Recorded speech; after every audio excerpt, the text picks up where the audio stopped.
The recycled air of Haven's Edge space station carried the usual mix of metal, ozone, and too many species breathing the same oxygen. Jack Thompson stood at the viewing window of his new quarters, watching the endless sea of stars. His reflection stared back at him. A tall man with tired eyes and messy brown hair, wearing the worn jacket of Earth's Science Academy, with its patches carefully removed. 3 days ago, they had stripped him of his titles. 2 days ago, they had taken his research. 1 day ago, they had given him a choice: exile or imprisonment. He had chosen exile. "Welcome to Haven's Edge," the station's AI announced through the room's speakers. "Current station time is 300 hours. Warning: Level 4 containment breach in progress in Cargo Bay 7. Jack's head snapped up. Level 4 meant something big, something dangerous. His fingers flew across the room's data terminal, pulling up the station's public security feeds. The screen filled with chaos.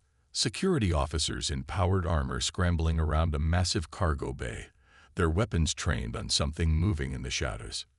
Then he saw it. The creature was beautiful. Crystalline fur caught the emergency lights, sending rainbow refractions across the bay's metal walls.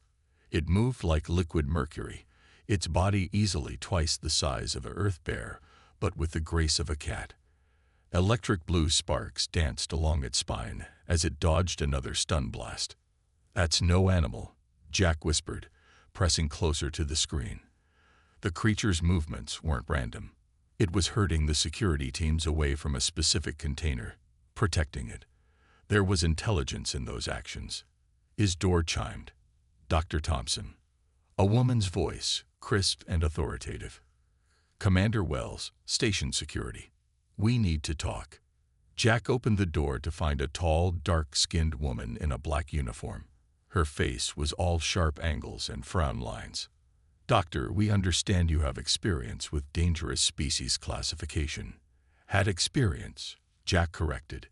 "The Academy made their opinion of my work quite clear." "Yes, your paper suggesting that the razor wolves of Proxima B showed signs of structured society." Wells' lip curled slightly. "The same paper that got you kicked out."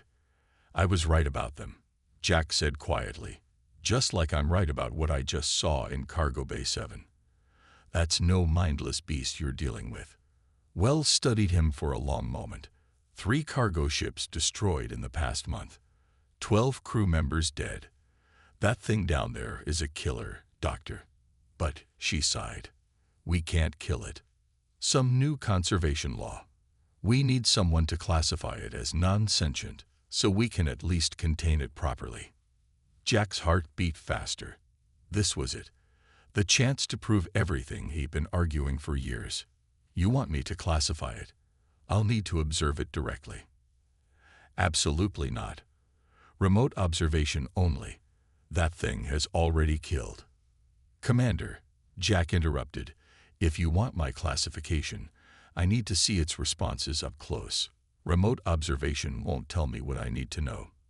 He gestured at his strip jacket. "I've got nothing left to lose, and you've got a situation that's only going to get worse without proper analysis." Wells' communicator crackled. "Commander, it's breaking through to Section 8. She swore under her breath. "Fine. You get 1 hour. If that thing so much as twitches in your direction, my teams will stun you both." She jabbed a finger at his chest. "And when you confirm it's just an animal, you'll testify to that at the containment hearing." Jack nodded, already grabbing his datapad. As he followed Wells through the station's corridors, his mind raced with possibilities. The creature's defensive posture, its tactical awareness, the way it protected that cargo container, all of it pointed to something far more complex than anyone suspected. He'd lost everything defending his theories about intelligent predator species. Now, in this station of outcasts and misfits, he might finally find the proof he needed. Or, he thought as another crash echoed through the halls, he might end up as just another statistic in the creature's body count. Either way, he was about to make history. The containment chamber's force field hummed with enough power to stop a small ship. Behind it, the crystalline creature paced, its claws clicking against the metal floor. Jack sat cross-legged just outside the barrier, ignoring the nervous shuffling of the guards behind him. "You're scanning for threats," he said softly, watching the creature's movements. "But you're not attacking." "Why?" The creature paused, its head turning toward him. Lightning-like sparks danced along its spine, but they seemed different from before. Less aggressive, more like patterns.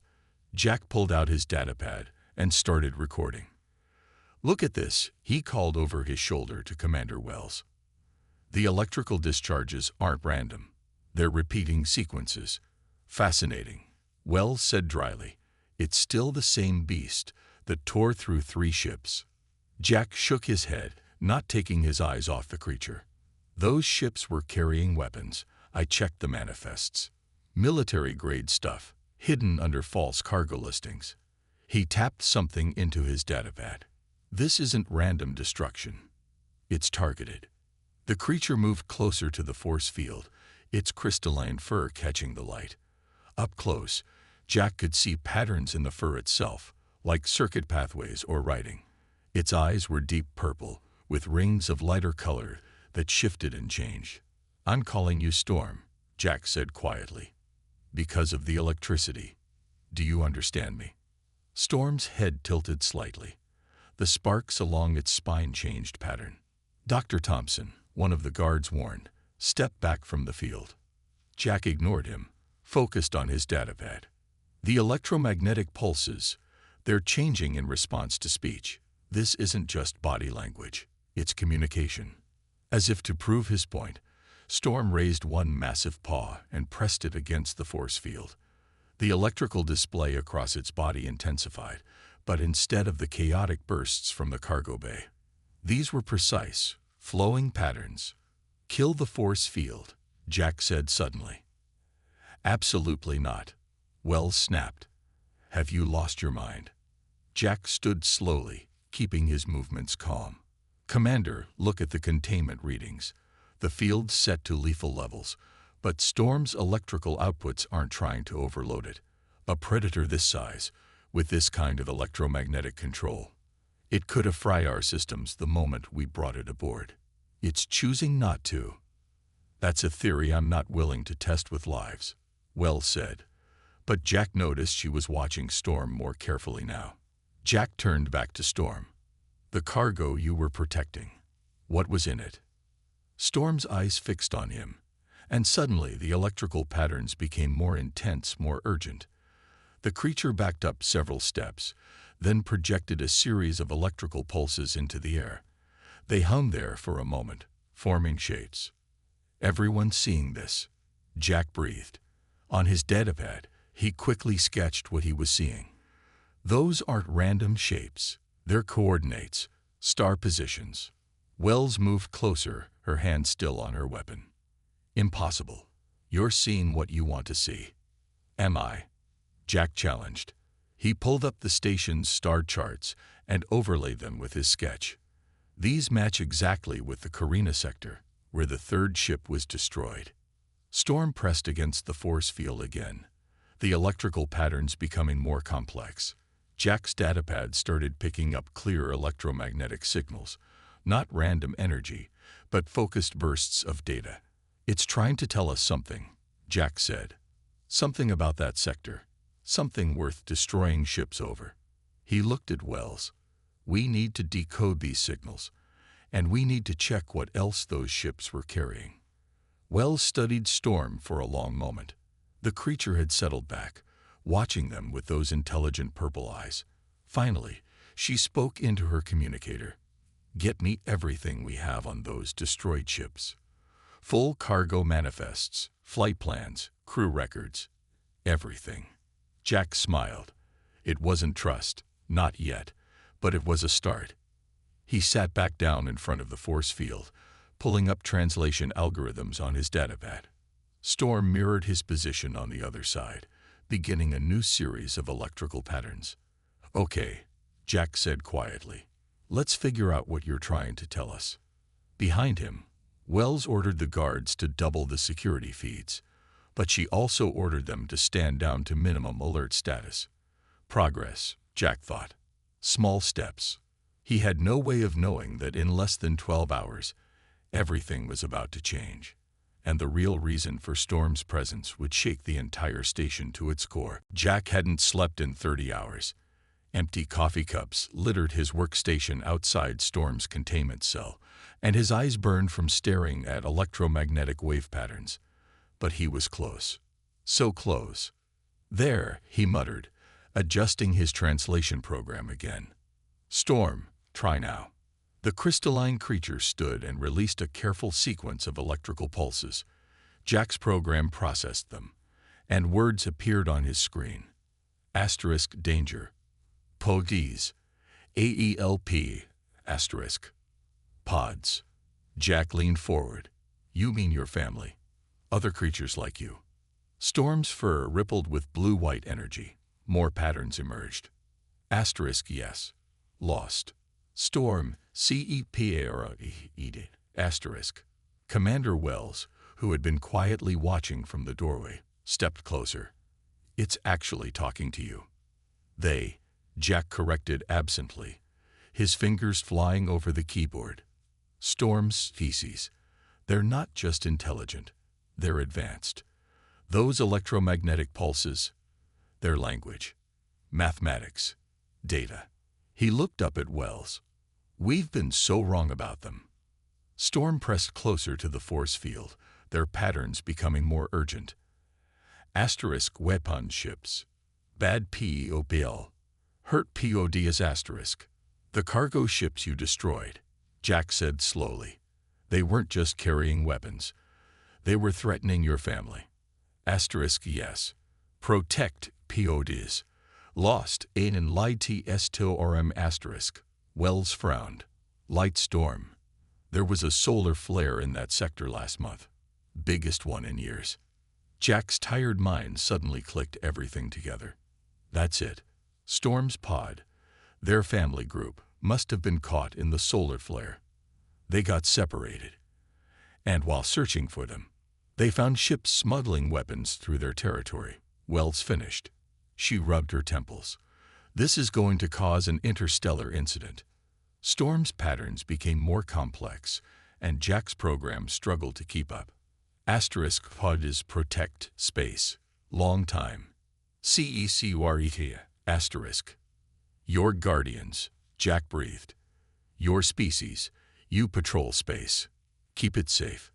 Asterisk yes. "Humans first TLK. Others SHOUT asterisk." Wells snorted.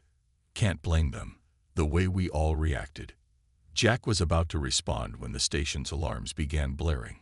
Red emergency lights flashed through the corridors. "Commander," a guard burst in. "3 ships just dropped out of FTL. They're demanding we hand over the specimen immediately. They have collection permits from 6 different governments." Wells swore. "Private collectors. They must have heard about Storm somehow." Jack stood up so fast, he knocked over his remaining coffee. "You can't. Storm's not an animal. They're sentient. This would be kidnapping."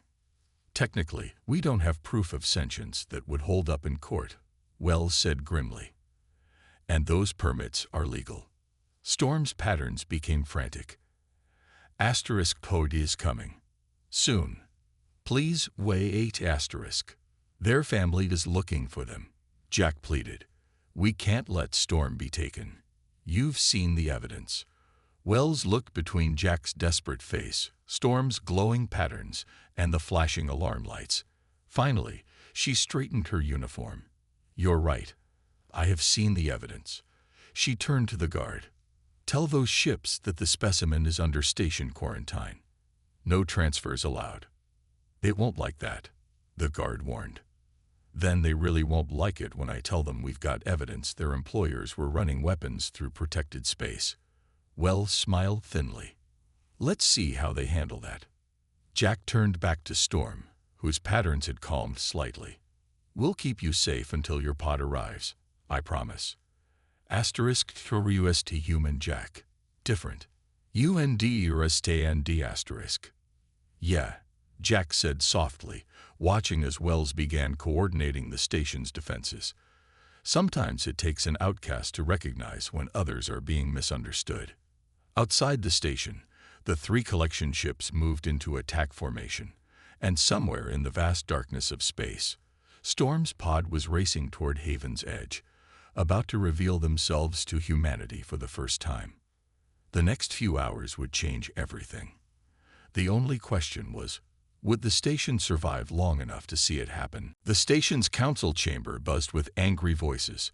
12 representatives from different species sat around a circular table, all talking at once.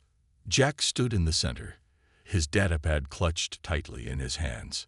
3 ships threatening to attack us, shouted Counselor Reed, his face red, over a dangerous animal. Storm is not an animal, Jack said firmly. He connected his datapad to the room's main display. Look at this data. The ships Storm destroyed were carrying enough weapons to start a small war. Commander Wells stepped forward, adding her own evidence. Cargo manifests were faked. The weapons were hidden under farm equipment listings. She pointed to the screen. These routes go straight through what we now know is Void Stalker territory. Storm's translated patterns appeared on another screen. Asterisk Centuries Guard. Prevent war. Protect PEACE asterisk. You expect us to believe that these creatures are some kind of space police. Counselor Reed laughed. They're beasts. Predators. Jack pulled up more data. These energy patterns aren't random. They're a language more complex than anything we use. Storm's people have been quietly protecting trade routes for hundreds of years. The only ships they attack are those carrying illegal weapons. The collectors outside are offering 50 million credits, another counselor said quietly. The station could use that money. Jack's heart sank. He looked through the chamber's window at the 3 threatening ships still hovering outside. Their weapons were primed, waiting. Suddenly, Storm's patterns became urgent. Asterisk danger. Collector ships, weapon, Ruven and Eors asterisk. Wells rushed to her console, running deep scans. Storm's right. Those aren't collector ships. They're the same ones that have been smuggling weapons. The chamber erupted in chaos. Counselor Reed stood up, pointing at the screen. They're here for their lost cargo, not the creature. They're trying to cover their tracks. Storm was telling the truth all along, Jack said, his voice carrying over the noise. They'd been trying to stop these weapon runners from starting a war. The smugglers must have realized we were close to discovering the truth. The station shook as the first shots were fired. Shields holding, Wells announced. But they're targeting our weapon systems. They know exactly where to hit us. Because they've been planning this, Jack realized. The collector permits were fake. They wanted us to hand Storm over so no one would believe the truth about the weapon smuggling. Storm's patterns flashed desperately. Asterisk Podias Nier. Help coming. Protect STATIO and asterisk. The council members watched in shock as Storm's translations revealed more details about the weapon runners' operations. Routes, dates, cargo manifests. Everything the Void Stalkers had been tracking. We have to help Storm, Jack pleaded. Their people are coming. If we can just hold out. Another blast rocked the station. Warning lights flashed everywhere. Shield generators failing. Someone shouted. I'm calling for a vote, Wells announced, her voice cutting through the panic. We either stand with Storm and wait for their pod to arrive, or we give in to criminals who are trying to start a war. The council chamber grew quiet. Jack held his breath as each member cast their vote. Even Counselor Reed, after seeing all the evidence, raised his hand in support. Decision is unanimous, Wells said with a grim smile. We stand with Storm. Through the containment field, Storm's crystalline fur blazed with bright patterns. Asterisk Humain Friendis. Together, STRONG asterisk. Jack smiled, but it faded as another blast shook the station. The weapon runners were getting desperate. The shields wouldn't last much longer. And somewhere out there, Storm's pod was racing toward them, about to reveal themselves to humanity in a way no one had expected. The next few minutes would determine not just the fate of Haven's Edge, but the future of human-void-stalker relations, if they survived long enough to see it. The station's emergency lights cast red shadows across Jack's face as he ran through the corridors toward Storm's containment cell. Behind him, Commander Wells barked orders into her communicator. "Evacuate sections 7 through 9, she shouted. "Get everyone to the emergency shelters." Another blast rocked the station. Jack stumbled but kept running.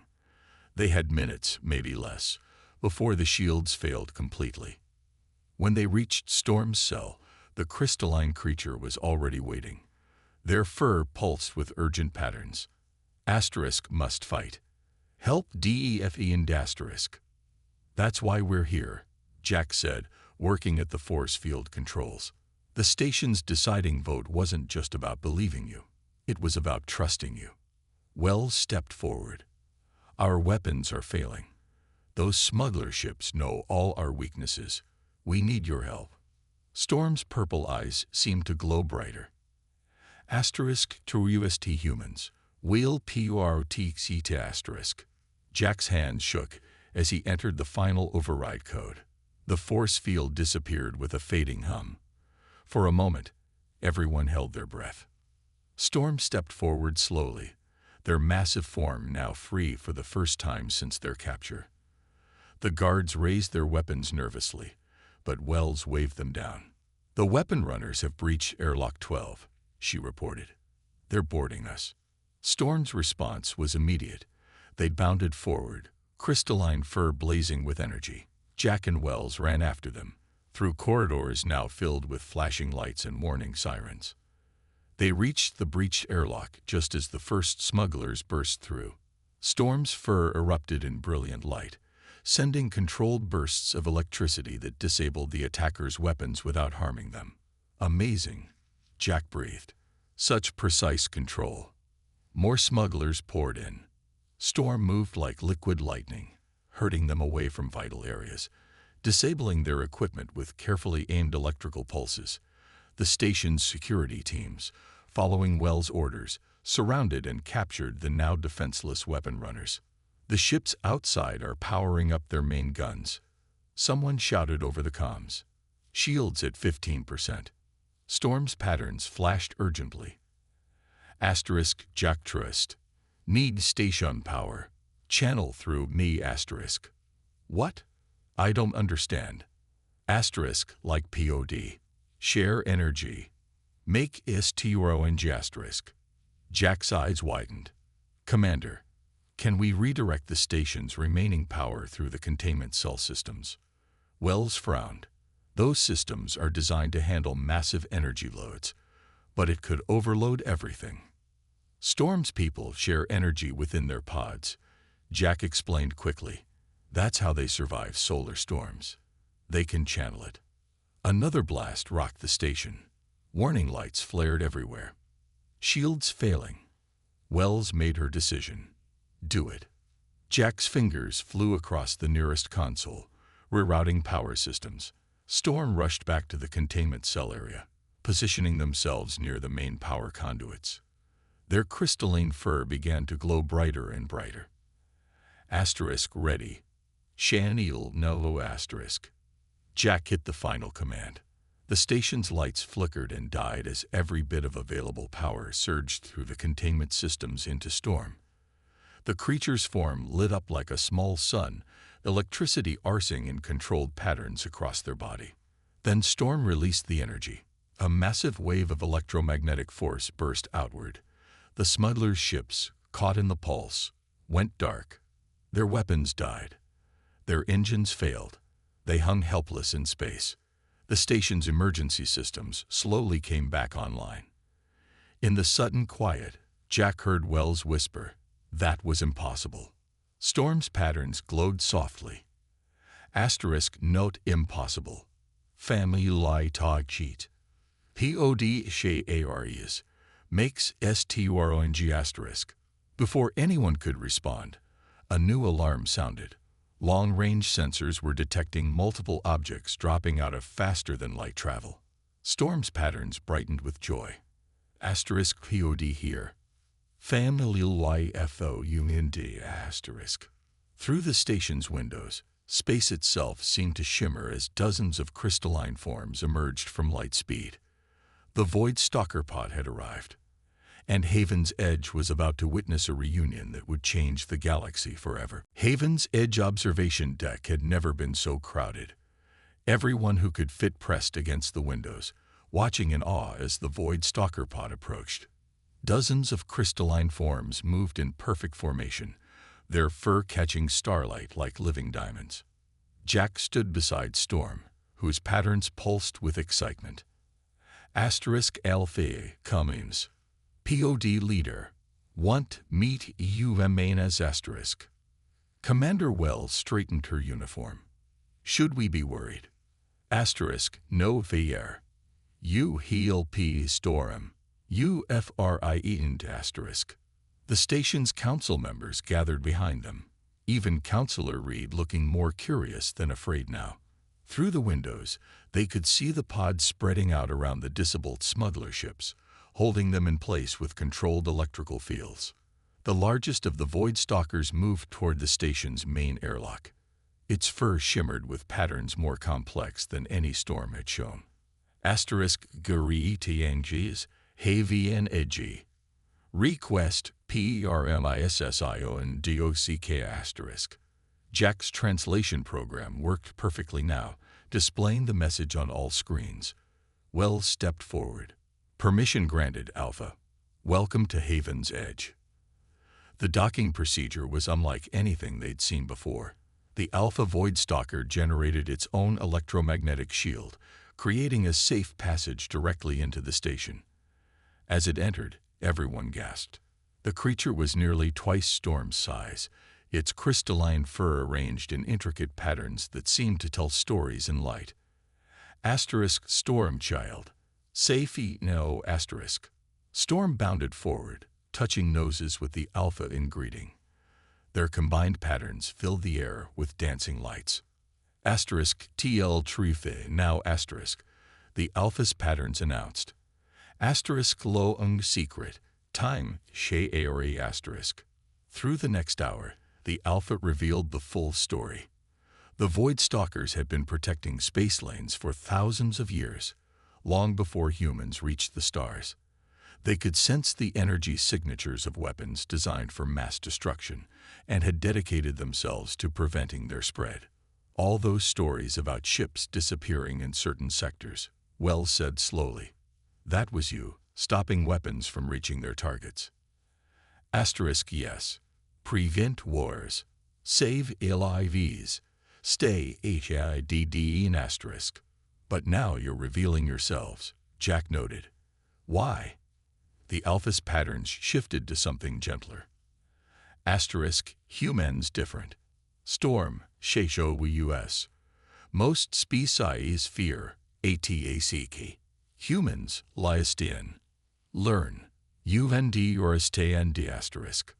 Not all of us, Counselor Reed admitted. We were ready to sell Storm to collectors. But learn truth. Change ye minds. This why humans SPECIAL*. Storm added their own patterns. Jack FREND first. No FE air. Trust AHEART*. The council chamber filled with murmurs as the Alpha revealed more. The Void Stalkers had prevented 3 major wars in the past century alone. They had technical knowledge that could revolutionize energy systems, and now they were ready to work openly with humanity. OFFE or ALINC*. The Alpha's patterns announced. SAE or no LEG. Work together. Protect PEACE*. Wells looked at the council members. This would change everything. The station, our role in space. It already has, Jack said quietly. Look. Through the windows, they could see ships arriving from nearby systems. News of the Void Stalkers had spread, but instead of panic or aggression, the ships were maintaining respectful distances, sending messages of greeting and peace. The Alpha's patterns brightened. Asterisk begin NUD time. Humans and VOID STALKRs. Together make JLXLWBTTR. Asterisk. Storm pressed against Jack's side, their fur warm with happy patterns. Asterisk told DPOD. Humans good friendes. Now all CET gate asterisk. As Jack watched more ships arrive and the Council begin drafting the first human Void Stalker Alliance documents, he smiled. Sometimes, the most dangerous-looking creatures turned out to be the best protectors.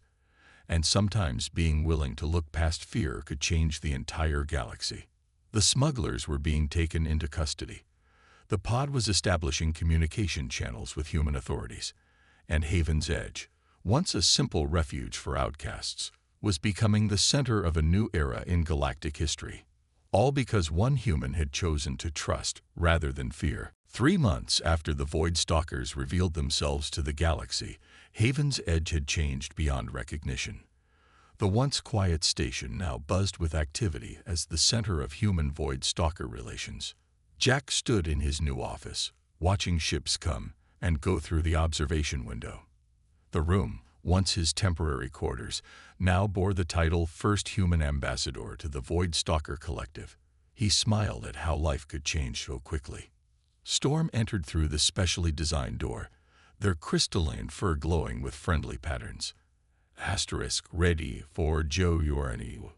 POD excited. Shivo. Homoni asterisk. Almost ready, Jack replied, checking his travel pack. Tomorrow, he would become the first human to visit the Void Stalker homeworld. Still can't believe they chose Haven's Edge as their official embassy. Asterisk PRFETT place asterisk. Storm's patterns flickered.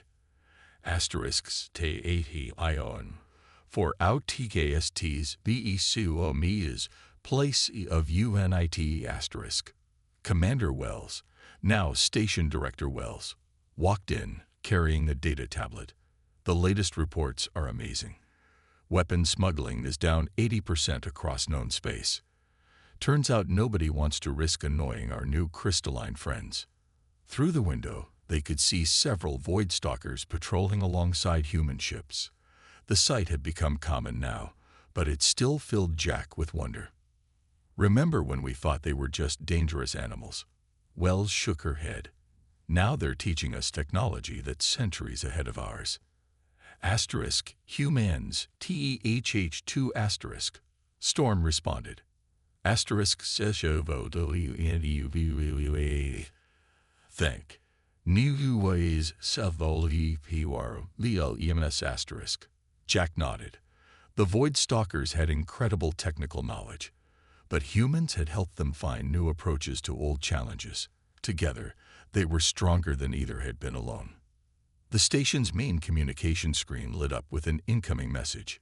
Even Counselor Reed, now the head of the Joint Human Void Stalker Cultural Exchange Program, looked excited. The first group of human students has arrived at the Learning Center, he announced, and 3 more stations have requested Void Stalker embassies. Storm's patterns brightened. Asterisk more bridges build. More UNDRSTANDANG Girobo. Asterisk. Jack picked up a small crystal that sat on his desk, a gift from the Alpha. When held up to light, it showed images of Void Stalker history, telling the story of their long mission to protect galactic peace. The Academy sent another apology letter. Wells mentioned with a smirk, "They're very sorry about dismissing your theories on intelligent predator species." "Keep it," Jack laughed. "Frame it with the others." The station hummed with energy as a new group of Void Stalkers arrived, their patterns announcing them as teachers ready to share their knowledge. In the docking bay below, human scientists eagerly waited to meet them. Storm moved to the window, their patterns thoughtful. Asterisk REMMBER Firest METING. You alone, no TAFRAID asterisk. I was a little afraid, Jack admitted, but sometimes you have to look past fear to find truth. Asterisk truth Iliad to a friendship. Friendship change GALAXY. Wells checked her tablet again.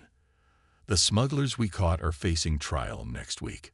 Their entire network fell apart once the Void Stalkers started openly patrolling trade routes. And to think, Jack said, all of this started because one lost Void Stalker refused to give up looking for their family. Storm's patterns sparkled with humor. Asterisk not lost. Found in UWFA and ILI. Found HUMAN as asterisk. As Jack finished packing for his journey to the Void Stalker homeworld, he looked around at how much had changed. Haven's Edge, once a forgotten outpost, now stood as a symbol of how fear could turn to friendship, and how understanding could bridge the gap between the most unlikely allies. Tomorrow would bring new adventures, new discoveries, and new challenges. But today, watching humans and Void Stalkers work side by side, Jack knew that the galaxy had changed for the better. All because someone had chosen to listen rather than fear, to understand rather than judge, and to trust rather than run. Sometimes the most dangerous-looking creature could become your greatest friend. And sometimes, being an outcast just meant you hadn't found your real family yet.